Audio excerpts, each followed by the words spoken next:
मित्रों नमस्कार। जुड़ रहे हैं आप मिथिलेश हरदेनिया के साथ एक नई श्रृंखला में। मित्रों अभी तक आपने शिक्षण सूत्र पढ़ लिए हैं, मूल्यांकन से संबंधित पढ़ लिए हैं, परीक्षा प्रणाली कैसी होनी चाहिए, परीक्षा प्रणाली या मूल्यांकन के क्या गुण होना चाहिए, उसके महत्व क्या हैं, इन पर नज़र डाली थी। अब जो आज पढ़ेंगे उसमें पढ़ेंगे संस्कृत शिक्षण अभिरुचि प्रश्नाएं। संस्कृत शिक्षण अभिरुचि प्रश्न। अंतर्निहित शक्ति नाम बहि आनयनम एवं शिक्षा। मित्रों शिक्षा है क्या? तो अंतर्निहित शक्ति नाम बहि आनयनम, अंतर्निहित शक्तियों का बाहर आना ही शिक्षा है। छात्राणाम सरलतया शिक्षाया अवगमनार्थम सर्वांगीण विकासार्थम च विद्यालयेषु शिक्षकेण क्रियमाणा प्रक्रिया शिक्षणम कथ्यते। छात्राणाम सरलतया शिक्षाया है मतलब छात्रों को सरल शिक्षा देने के लिए या सरल रूप से शिक्षा देने के लिए सर्वांगीण विकासार्थ और सर्वांगीण विकास के लिए विद्यालयेषु शिक्षकेण क्रियामाणा प्रक्रिया शिक्षणम कथ्यते। सर्वांगीण विकास हेतु जो विद्यालयों में शिक्षक के द्वारा क्रिया की जाती है या क्रिया और प्रक्रिया को शिक्षण कहते हैं। अधिगमः शिक्षणेन प्रशिक्षणेन अनुभवेन च जायन्ते। अधिगम शिक्षण और प्रशिक्षण के अनुभव से उत्पन्न होता है। इति कारणतः इस कारण से वर्तते एतेषां महत्वम, इस कारण से हम इसका महत्व जान सकते हैं या इसका महत्व है। पासी महोदया, डॉक्टर बी के पासी 1976 में उन्होंने ये मत दिया। तो पासी महोदय परिभाषा इमाम प्रस्तौत। पासी महोदय ने ये परिभाषा प्रस्तुत की है कि छात्राणाम अधिगमे, छात्राओं के अधिगम में या लर्निंग प्रोसेस में सौविध्यम कल्पयतु संपन्नाम क्रियाणाम शिक्षण व्यवहाराणाम व संबंधोष क्रमः एवं शिक्षण कौशलम व शिक्षणाभिरुचि। मतलब सौविध्यम मतलब अच्छी प्रकार से, सभी प्रकार से, कल्पयतुम संपन्ना नाम जो कल्पना की जाती है उन क्रियाओं को संपन्न करके शिक्षण व्यवहार अथवा उससे संबंधित दोष ही शिक्षण कौशलम व शिक्षण अभिरुचि ही शिक्षण कौशल है या शिक्षण अभिरुचि है। मित्रों फिर है शिक्षणाभिरुचि आवश्यकता है। अब शिक्षण अभिरुचि की आवश्यकता क्या है? तो शिक्षया शिक्षणेन व छात्र से चहुमुखी विकास हो जाते। शिक्षा में शिक्षण के द्वारा छात्रस्य या छात्रों का चहुमुखी विकास हो जाते मतलब सर्वांगीण विकास करते हैं। तच्च, तच्च मतलब तत्चा। मित्रों तत्चा का जब संधि विच्छेद संधि करते हैं तो तच्च शब्द बनता है। तो तच्चा या तच्च शिक्षणम विद्यालय दिएते और शिक्षण विद्यालय में दिया जाता है। विद्यालय शिक्षकः छात्रान् पाठयति सभा सा विनागरिकान निर्माति। मतलब एक अच्छे नागरिक का निर्माण छात्रों को विश्वविद्यालय में या विद्यालय में शिक्षक छात्रों को पढ़ाकर सभा में या उन्हें सभा के लिए एक अच्छे नागरिक का निर्माण करते हैं। कुशल शिक्षकः छात्राणाम स्थितिम रुचिम आवश्यकता स्तरम च अवलोक्य स्वकौशलम प्रयुक्ते एवंचते पाठोन्मुखना भवति।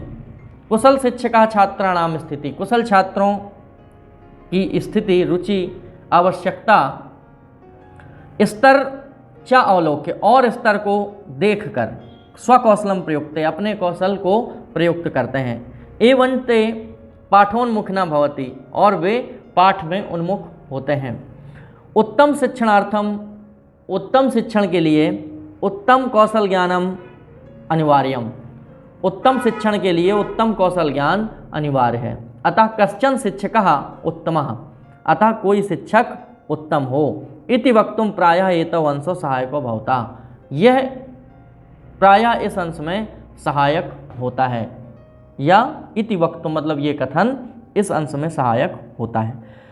शिक्षण कौशलानाम प्रवीण्यम, शिक्षण कौशल में प्रवीण, विषय ज्ञानस्य प्रवीण और विषय ज्ञान में प्रवीण। मतलब जो शिक्षक होना चाहिए, शिक्षक के दो गुण होना चाहिए। एक विषय ज्ञान में प्रवीण तो होना ही चाहिए, लेकिन शिक्षण कौशल में भी प्रवीण होना चाहिए। मतलब किस प्रकार पढ़ाना चाहिए जिससे इंटरेस्टेड हो बच्चे, उनकी अभिरुचि जागृत हो, ऐसा शिक्षक होना चाहिए।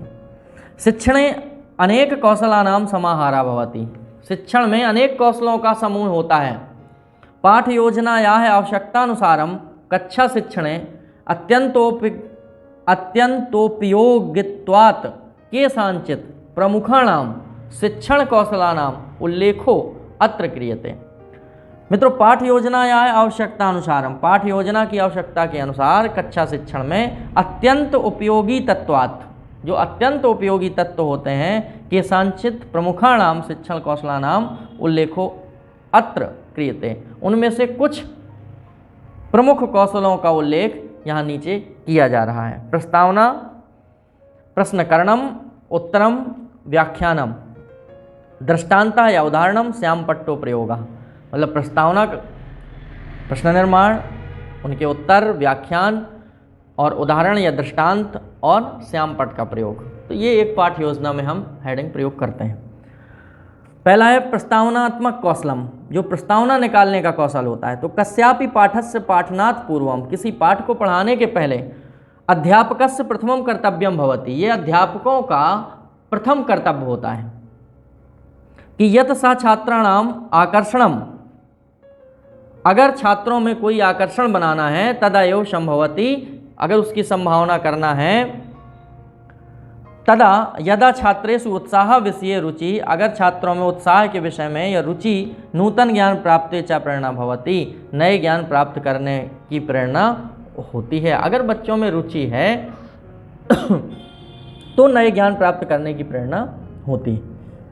रुचि प्रेरणा च तदा संभवति, रुचि और प्रेरणा तभी संभव है यदा छात्राणाम पूर्व ज्ञानाधारेण प्रस्तावना प्रश्न क्रियते, जब छात्रों के पूर्व ज्ञान के आधार पर प्रस्तावना प्रश्न करते हैं। मित्रों, हम पिछले वीडियो में हम आपको समझा चुके हैं कि प्रस्तावना कैसे निकालते हैं, पूर्व ज्ञान के आधार पर या कहानी के माध्यम से।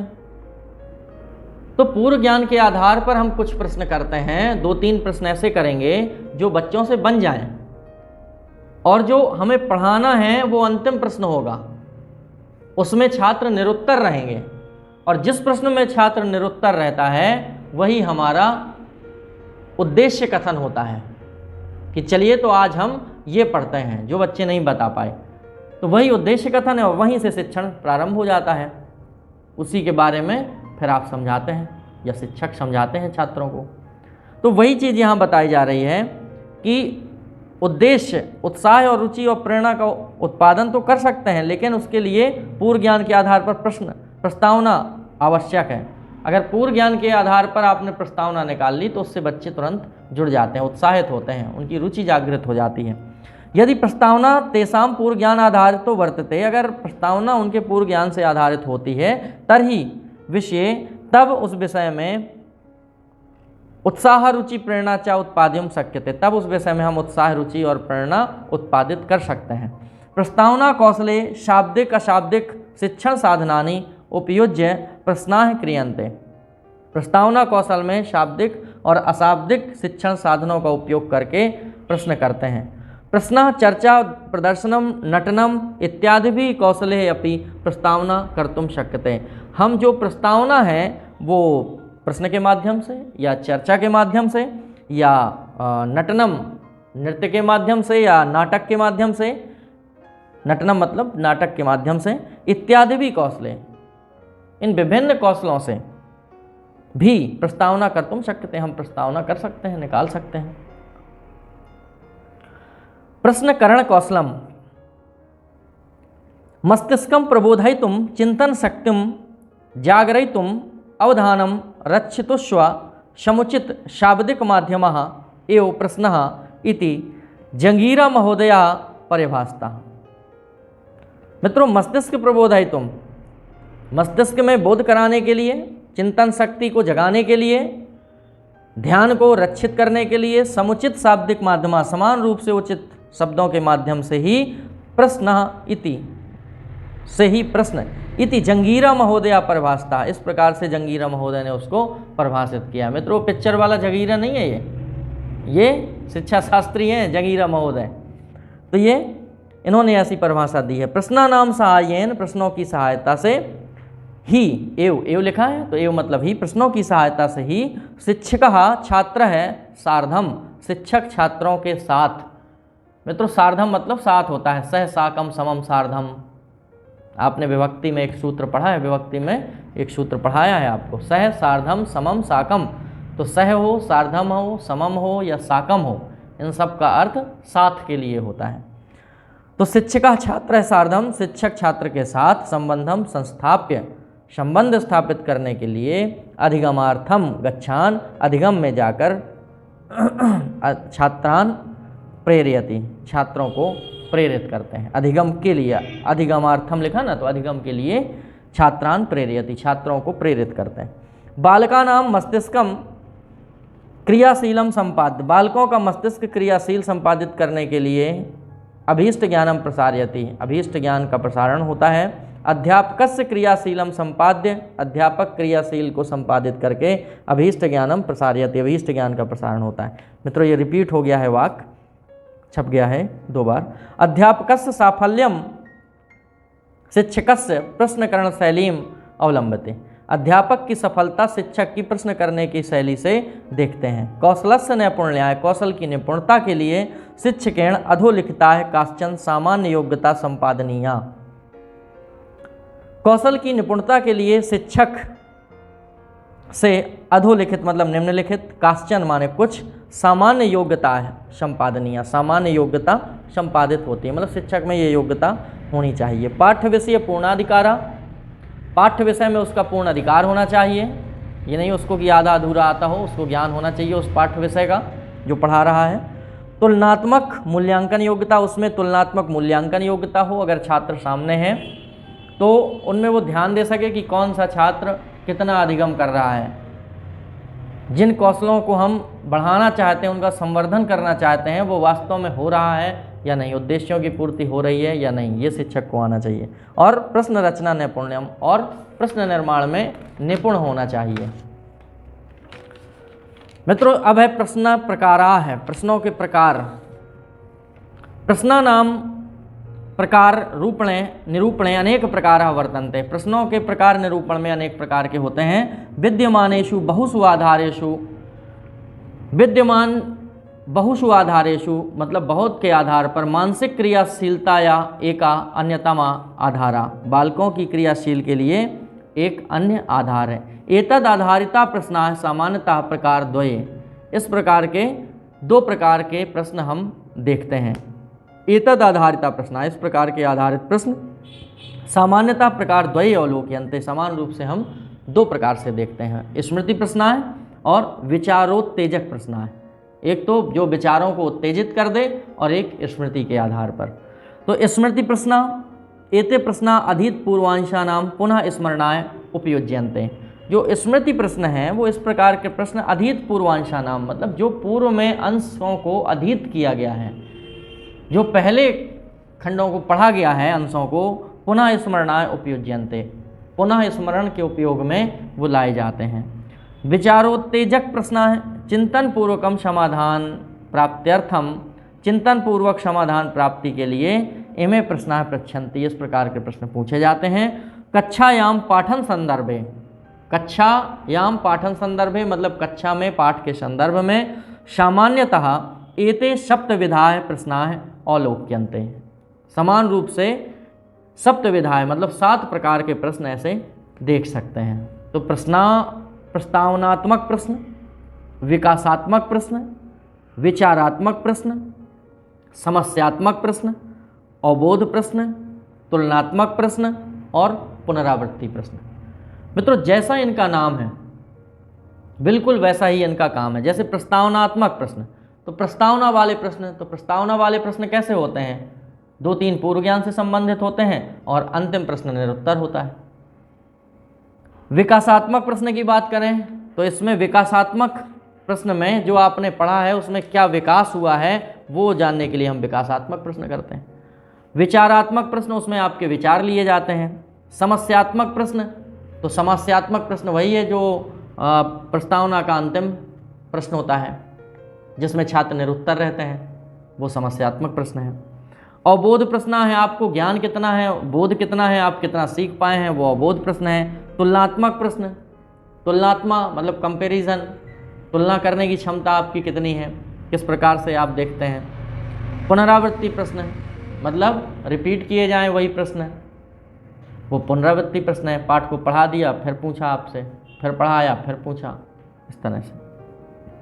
उत्तरम छात्र शिक्षकयोर मध्य, उत्तर में छात्र और शिक्षक के मध्य शिक्षणाधिगम प्रक्रियायाम, शिक्षण अधिगम प्रक्रिया में प्रश्नानाम एवं उत्तराणाम अपि बहुमहत्वम वर्तते।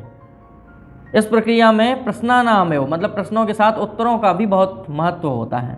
कदाचित छात्रकृत प्रश्नानाम उत्तरम अध्यापका प्रयच्छतु, कदाचित मतलब कभी कभी छात्रकृत प्रश्नानाम छात्रों के द्वारा किए गए प्रश्नों के उत्तर अध्यापका प्रयच्छतुम अध्यापक पूछता है।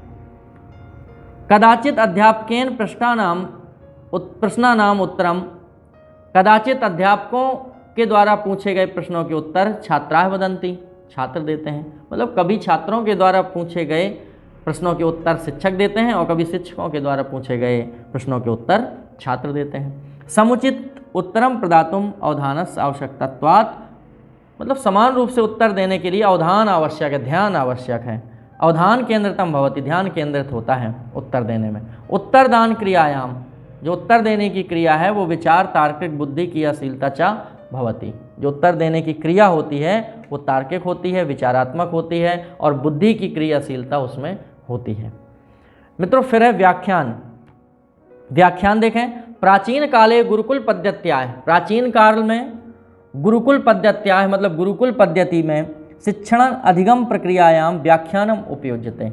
जो प्राचीन काल में गुरुकुल पद्धति थी उसमें शिक्षण अधिगम प्रक्रिया में व्याख्यान उपयोग किया जाता था। व्याख्यान पद्धति मतलब कहना चाहिए मित्रों तो लेक्चर मेथड, सीधे आए और लेक्चर दिया और चले गए, तो वो लेक्चर मेथड कहलाता है व्याख्यान पद्धति। इसका उपयोग प्राचीन काल में गुरुकुल पद्धति में होता था। वैदिक कालादेव मतलब प्राचीन समय में या वैदिक समय में ऋषिया मुखा व्याख्यान विधिना अध्यापयन्ति स्म, जो ऋषि होते थे वे अपने मुख से व्याख्यान विधि से अध्यापन करते थे। शिष्याः चिंतनम मननम निधिध्यासनम कुर्वन्तः, शिष्य जो है चिंतन करते थे, मनन करते थे और अपना ध्यान लगाते थे। स्वसंदेहान, अपने संदेहों का निवारयन्ति इसमें निवारण करते थे। निधिध्यासनम कुर्वन्तः मतलब अपना जो है ध्यान लगाकर या आसन लगाकर, और स्वसंदेहान अपने संदेहों का निवारण करते थे। अस्मिन् विधौ, इस विधि में अध्यापकस्य स्थानं प्रमुखम छात्रस्य गौणम भवति, इस विधि में अध्यापक का स्थान प्रमुख होता है और छात्र का स्थान गौण होता है। संक्षिप्तीकरणे, प्रस्तुतीकरणे, स्पष्टीकरणे, विषयो तुलनाकरणे, छात्र समस्या समाधाने च एतत् कौशलम उपयुज्यते। मित्रों संक्षिप्तीकरण में, प्रस्तुतीकरण में, स्पष्टीकरण में और विषय की तुलना करने में और छात्र की समस्या का समाधान करने में एतत् कौशलम, यह कौशल उपयोग में लाया जाता है। स्नातक स्तरत छात्राणाम उद्देश्य क्रियमाणाम, स्नातक स्तर के छात्रों में उद्देश्य क्रिया व्याख्यान माध्यमिक स्तर छात्राणाम कृते न उचितम भवेत्, मतलब यह स्नातक स्तर के छात्रों के उद्देश्यों की क्रिया के लिए व्याख्यान तो ठीक है, लेकिन माध्यमिक स्तर के छात्रों के लिए ये बिल्कुल उचित नहीं है। नोचितम भवति, ना उचितम कि जब संधि करेंगे आप तो नोचितम हो जाएगा। तो नोचितम मतलब नोचना नहीं है मित्रों। कई लोग बहुत अच्छा अर्थ निकालते हैं संस्कृत का, बोले तम सोमा ज्योतिर्गमय का अर्थ बताओ, तो बोले तुम सोमा, मैं ज्योति के घर जाता हूँ, तम सोमा ज्योतिर्गमय। तो ऐसे अर्थ नहीं निकालना है कि यहाँ नोचते हैं मतलब माध्यमिक स्तर छात्राणाम कृते नोचते भवेत्, मतलब माध्यमिक स्तर के छात्र नोचते हैं, ऐसे अर्थ नहीं निकालना है। नोचते मतलब ना उचिते, और ना उचिते कि जब संधि करेंगे ना उचित की तो नोचितम बन जाएगा, क्योंकि ना का आ और उचित का ऊ, आ और ऊ मिलके वो बना देते हैं, गुण संधि का शब्द हो जाएगा, तो नोचितम बन जाएगा। तो इस स्तर में छात्रों के लिए ये उचित नहीं है। क्या उचित नहीं है? व्याख्यान पद्धति। दृष्टान्तः कठिनम विषयम बोधयितुम, दृष्टान्तः एक साधनम अस्ति, कठिन विषय के बोध के लिए दृष्टांत एक साधन है। सामान्यतः लोके दृष्टांत उदाहरणयों भिन्नार्थः न अवलोक्यते, वैसे दृष्टांत है क्या? वास्तव में यदि हिंदी में हम आपको दृष्टांत समझाएं, इससे थोड़ा सा हटके, तो दृष्टांत कोई घटना हमें समझाना है तो उससे मिलती जुलती एक किसी दूसरी घटना का हम वर्णन कर दें तो उस घटना को आप तुरंत समझ जाएंगे। जैसे जपत एक हरि नाम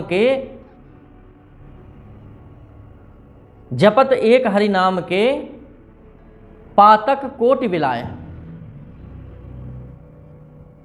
मतलब जपत एक हरि नाम के, जिस प्रकार एक बार हरि का नाम जपने से करोड़ों पाप नष्ट हो जाते हैं। अब समझाना यह है, लेकिन उसमें एक उदाहरण है अब दूसरी पंक्ति में कि जपत एक हरि नाम के पातक कोट बिलाए और जनु चिनगारी एक ते खाक ढेर करी जाए। जिस प्रकार छोटी सी चिनगारी बड़े से बड़े घास के ढेर को खाक कर देती है, उसी प्रकार एक छोटा सा हरि का नाम बड़े से बड़े पापों का निवारण कर देता है। तो ये दृष्टांत है कि एक घटना को समझाने के लिए उससे मिलती जुलती दूसरी घटना का वर्णन कर दें, वो दृष्टांत है। तो कठिनम विषयम बोधयन्तु दृष्टांता एकम साधनमस्ति। कठिन विषय के बोध के लिए दृष्टांत एक बहुत अच्छा साधन है। सामान्यतः लोके दृष्टांत उदाहरणों भिन्नार्था न अवलोक्यते। समान रूप से दृष्टांत और उदाहरण को भिन्न रूप से नहीं देखा गया है, मतलब उदाहरण और दृष्टांत को एक ही माना जाता है। किंतु अनयो मध्य अर्थ वैषम्यम वर्तते हो, किंतु इनके बीच में अर्थ की विषमता है। पाठम सरलम सरसम सुस्पष्टम बोधगम्यम चा कर्तुम शिक्षकेण चित्राणि उदाहरणानि चा समाश्रयन्ते। पाठ को सरल सरस और स्पष्ट बोधगम्य करने के लिए शिक्षक चित्र के रूप में चित्र या और उदाहरणों को समाहित करते हैं। दृष्टांता नाम माध्यमेन, दृष्टांत के माध्यम से अध्यापक अज्ञातम जटिलम अमूर्त च विषयम छात्रान भली प्रकारेण बोधयितुम अर्हति। दृष्टांत के माध्यम से अध्यापक अज्ञात चीज को, कठिन चीज को, अमूर्त और अमूर्त विषय को भी छात्रों को भली प्रकार से समझा सकते हैं। दृष्टांत प्रकाश शाब्दिक तत्वेन दृष्टांतः द्विविधा, मतलब शाब्दिक और अशाब्दिक तत्व के अनुसार दो प्रकार के होते हैं दृष्टांत, एक शाब्दिक और एक अशाब्दिक। तो शाब्दिक दृष्टांत क्या है मित्रों? कथा कथनेन घटना वर्णनेन विनोद कणिकया कवितया लेखेन च मौखिक दृष्टांतः मस्तिष्कम प्रभावयति। मित्रों, कथा कथन, घटना वर्णन, विनोद कणिकया, कविता, लेखन और मौखिक दृष्टि से मस्तिष्क को प्रभावित करते हैं। अशाब्दिक दृष्टांत वास्तविक उदाहरण है। जो वास्तविक उदाहरण है, चित्र है, रेखा चित्र है, मानचित्र है, प्रतिमान है, प्रायोगिक प्रदर्शन है, ये विभिन्न प्रकार से जो दृश्य उपकरण हैं, प्रकृतो अयम दृष्टांतः उपस्थापयितुम शक्यते। ये प्राकृतिक रूप से जो दृष्टांत है वो उपस्थापित कर सकते हैं। मित्रों, श्याम पट्टो प्रयोगा। अब श्याम पट्ट का प्रयोग तो आप पढ़ ही चुके हैं, कोई मतलब नहीं है। और अब कथा विसर्जन होते हैं, सोता करो प्यान, और वो नहीं है जो जन जहाँ से आए सोता करो प्यान। तो मित्रों, आज मेरे अनुसार जितना मुझे पढ़ाना था उतना मैं शिक्षा शास्त्र में आपको पढ़ा चुका। शिक्षा शास्त्र का आज अंत करते हैं। तो संस्कृत में मित्रों आपने अभी तक, अब इसको समाप्त करते हैं और कुछ बातें व्यक्तिगत आपसे। संस्कृत में जो आपने अभी तक पढ़ा, तो मित्रों जो सिलेबस है, सिलेबस के अनुसार हमने आपको पूर्ण पढ़ाया, सिर्फ एक टॉपिक को छोड़कर। मात्र एक टॉपिक बचा है, वो है पद्य खंड। पद्य खंड हमने आपको अभी नहीं पढ़ाया है। पद्य खंड के लिए यहाँ हमारी जो टीम है वो प्रयास कर रही है, और उसका प्रयास हम आपको बता दें कि कितने बड़े स्तर से हो रहा है कि कक्षा 6वीं, 7वीं, 8वीं, 9वीं, 10वीं, MP बोर्ड, CBSE की जो भी किताबें हैं, उनसे जो सुभाषित श्लोक हैं और नीति श्लोक हैं, उनको कलेक्शन करने की तैयारी की जा रही है। और जब वो कलेक्ट हो जाएंगे तो हम आपके सामने उपस्थित होंगे और उन पद्य खंडों का अर्थ सहित भाव प्रकाशन करके बिल्कुल आपके मनोमस्तिष्क में छाप दिया जाएगा, प्रिंट कर दिया जाएगा। ठीक है, तो केवल पद्य खंड बचा है। इसके अलावा हम व्याकरण, जितनी सिलेबस में हैं। और ये सिर्फ वर्ग 3 नहीं, आप इतनी व्याकरण पढ़ के चाहे वर्ग 1 दे लेना, चाहे 2 दे लेना और चाहे 3 दे लेना, और इतनी ही पेडागॉजी पढ़ के ही आप सफल हो जाएंगे।